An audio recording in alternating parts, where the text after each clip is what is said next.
Нека на последна фаза да отворим скоба за последното поколение според нас сайтове. Ние ги наричаме технологично оптимизирани за търсещите системи в интернет.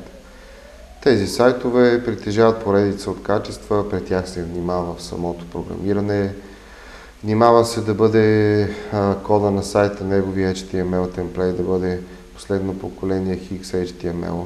Заваряме съответните валидиращи сайтове, да нямаме грешки в темплейта. Това на първа фаза, разбира се.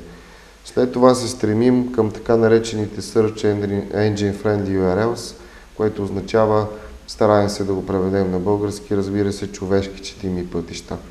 Това означава, че когато кликаме по сайта по неговите бутони и се отварят съответните страници, в URL бара след .com, условно и слеша знаковената черта, ние стараем да имаме постоянно лексикално значещи думички. Обикновено те са реципрочни на името на бутона, който сме натиснали. Тоест, ако вие имате сайт yourname.com и натискаме бутона History, трябва да се получи .com/history.html.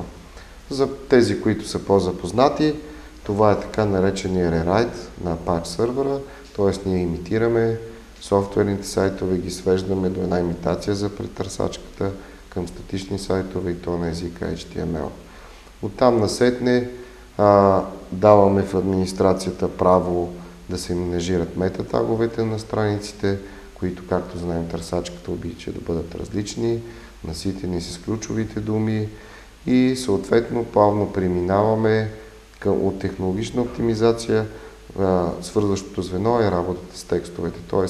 имаме keyword density анализ, тези метатагове, които менажираме ръчно, да бъдат измерени, т.е. да се повтарят вътре в текста по съответната тема и така вече се случва плавния преход към истинската работа по позициониране.